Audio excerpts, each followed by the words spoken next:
Monday, Tuesday, Wednesday, Thursday, Friday, Saturday, Sunday, every day. Hello everyone. बहुत दिनों से आप लोगों से दूर था मैं। तो मैंने क्योंकि मुझे कुछ जो है काम भी थे और साथ ही साथ जो है मैं इसके ऊपर काम भी कर रहा था। तो चलिए आज हम लोग क्लास 12th के अकाउंटेंसी को पढ़ रहे हैं हम लोग। ठीक है, फर्स्ट चैप्टर है अकाउंट्स का, जिसका कि नाम है accounting for non profit organisation. हम सभी इसको एक समराइज्ड वे में पढ़ेंगे ताकि आसानी से कवर हो सके। तो चलिए दोस्तों, समय को ज़्यादा बर्बाद ना करते हुए आगे बढ़ते हैं। सबसे पहले हम सभी समझने का कोशिश करेंगे कि ऑर्गेनाइजेशन होता क्या है। तो ऑर्गेनाइजेशन किसे कहा जाता है? तो ऑर्गेनाइजेशंस यानी संस्था। संस्था जहाँ पर बहुत सारे लोग मिलकर काम करेंगे। तो ऑर्गेनाइजेशंस का मोटिव दो हो सकता है। एक ऑर्गेनाइजेशंस का मकसद जो है अर्निंग प्रॉफिट होगा, जिसे कि हम लोग इकोनॉमिक एक्टिविटीज भी कहते थे। उसे हम लोग प्रॉफिट ऑर्गेनाइजेशन भी कहेंगे। और दूसरा जो ऑर्गेनाइजेशन है उसका मकसद प्रॉफिट नहीं, तो उस टाइप के ऑर्गेनाइजेशंस को हम लोग नॉन प्रॉफिट ऑर्गेनाइजेशंस कहेंगे। तो चलिए समझते हैं नॉन प्रॉफिट ऑर्गेनाइजेशन होता क्या है बेसिकली। तो डेफिनेशन है, यहाँ पे आप सभी देख पा रहे होंगे। डेफिनेशन क्या है? अ non profit seeking entity which does not usually involve in trading activities but engages in rendering services to members and societies. A non-profit seeking entity which does not usually involve in trading activities।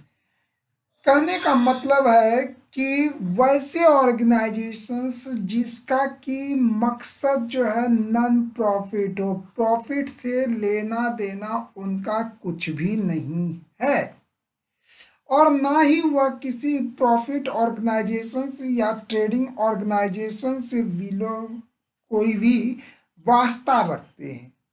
तो that type of organization is known as non profit organization। ठीक है, ये non profit organisations में वे लोग काम करेंगे जो कि मेंबर्स जो कि अपने समाज में लोगों के अभाव को पूरा करते हो।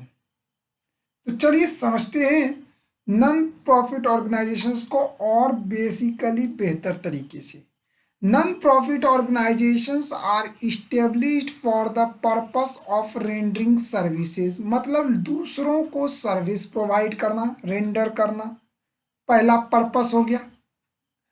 दूसरा कहता है they are not expected to earn profit. इसकी मंशा जो है केवल अर्न प्रॉफिट यानी प्रॉफिट कमाना नहीं है, कि यह जो है किसके लिए काम करती है? सोसाइटीज के लिए, एजुकेशनल सेक्टर्स के लिए, जिसमें समाज का लाभ हो, रिलीजियस पर्पस पे काम कर सकती है, चैरिटेबल यानी दान दक्षिणा देना। ये पर्पस क्या कहलाते हैं? नॉन प्रॉफिट ऑर्गेनाइजेशंस कहलाते हैं दोस्तों।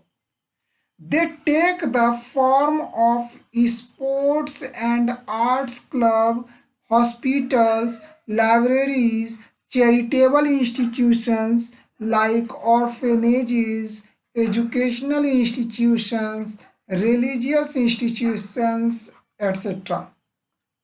इस ये सभी जो है पार्ट्स करते हैं, मतलब कि पार्टिसिपेट करते हैं किस पे, स्पोर्ट्स में, आर्ट क्लब्स में, हॉस्पिटल्स, मतलब अपना योगदान देते हैं।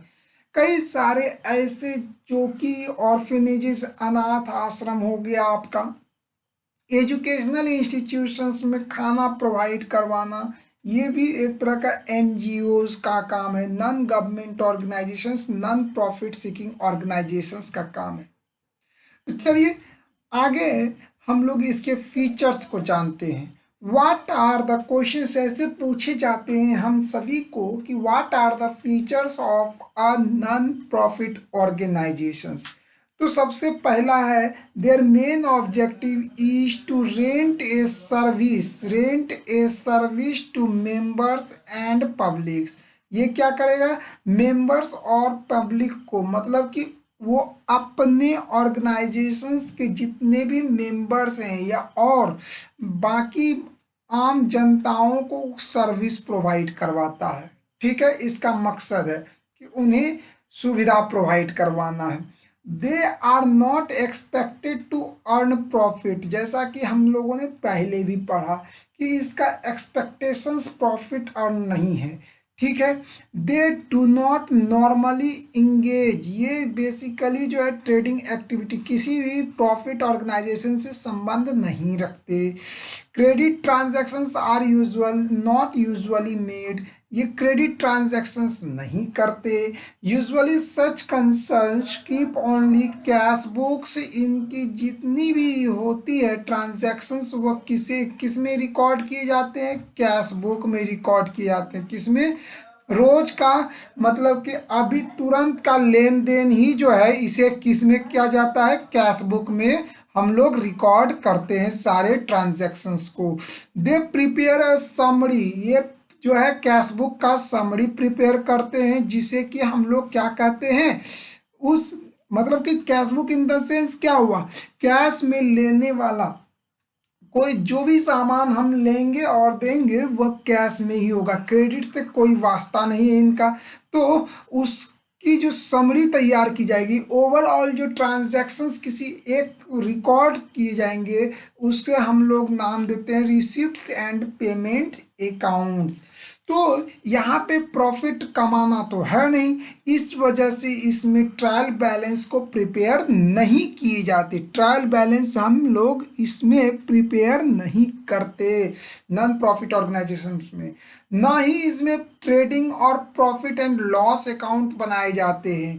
हाँ, लेकिन इसमें इनकम एंड एक्सपेंडिचर अकाउंट बनाए जाते हैं, क्योंकि हम लोगों को पता तो होना चाहिए ना कि कितना हमारे पास इनकम है और कितने हम लोगों ने एक्सपेंसेस किए। इस वजह से रिसिप्ट्स एंड पेमेंट अकाउंट, मतलब कि कहाँ से हमें रिसिप्ट हुआ और कहाँ से हमने पैसे रिसीव किए, किसे हमने दिया, वो रिसिप्ट्स एंड पेमेंट अकाउंट हुआ। और किन किन जरियों से, किन किन सोर्स से हमें इनकम और जो है एक्सपेंस हम लोगों ने किया, उसे हम कहाँ रिप्रेजेंट करते हैं, इनकम एंड एक्सपेंडिचर अकाउंट। इसमें कैपिटल नहीं होता, do not have capital, capital की आवश्यकता नहीं होती।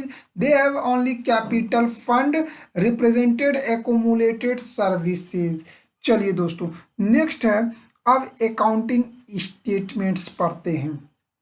तो आज बेसिकली हम लोग अकाउंटिंग स्टेटमेंट्स तक ही रखेंगे, हैं, क्योंकि ज़्यादा बड़ा वीडियोस बनाने के बाद क्या होता है, हमें जो है पिक्सल्स के साथ कंप्रोमाइज़ करना पड़ता है, जो कि आप सभी को बेहतर नहीं लगेगा। इस वजह से 2 दिन में हम लोग ये कवर करेंगे। तो चलिए आज अकाउंटिंग स्टेटमेंट्स को पढ़ते हैं। अकाउंटिंग स्टेटमेंट क्या होता है? Usually non profit making concerns follow the cash system. हम लोगों ने ऊपर देखा कि इससे मतलब नॉन प्रॉफिट ऑर्गेनाइजेशंस में जो है क्रेडिट का कोई रूप नहीं है, उधार का कोई जगह नहीं है। तो नॉन प्रॉफिट मेकिंग कंसर्न्स में हमेशा क्या होता है, कैश सिस्टम ऑफ अकाउंटिंग को ही फॉलो किया जाता है। Under cash system cash book क्या होगा, इंपॉर्टेंट बुक कहलाएगा। कितने ऑल कैश रिसिप्ट्स और ऑल कैश पेमेंट्स को हम लोग जो है क्रोनोलॉजिकल, मतलब कि कैसे कैसे हमारे पास पैसे रिसीव किए गए हमारे द्वारा, और कैसे कैसे और हम लोगों ने औरों को पैसे क्या किए, पेमेंट किए, कब कब किया, तो उस सीक्वेंस वाइज जो हम लिखते हैं उसे क्या होता है, रिसिप्ट्स एंड पेमेंट अकाउंट में लिखते हैं। और किस ऑर्डर में लिखा जाता है, टाइम वाइज, मतलब कि सम डेट अनुसार इसे क्रोनोलॉजिकल ऑर्डर में लिखा जाता है। A memorandum book is maintained to record, a memorandum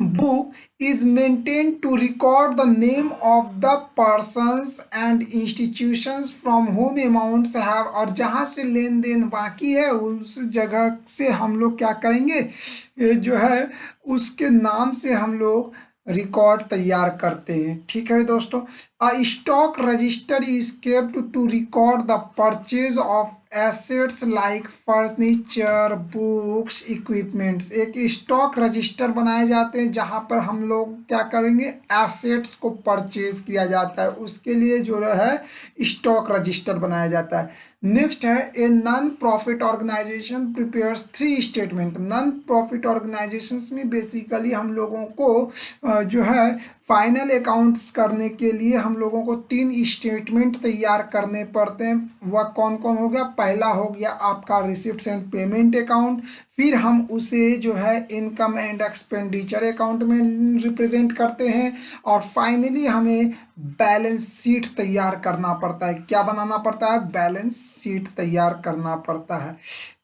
ठीक है, तो आगे हम लोग जानेंगे कि रिसिप्ट्स एंड पेमेंट अकाउंट होता क्या है, इसके फॉर्मेट को थोड़ा जानेंगे, फिर इनकम एंड एक्सपेंडिचर अकाउंट के बारे में जानेंगे, बैलेंस शीट के बारे में जानेंगे। तो आज के वीडियो सेशंस को एंजॉय करने के लिए धन्यवाद।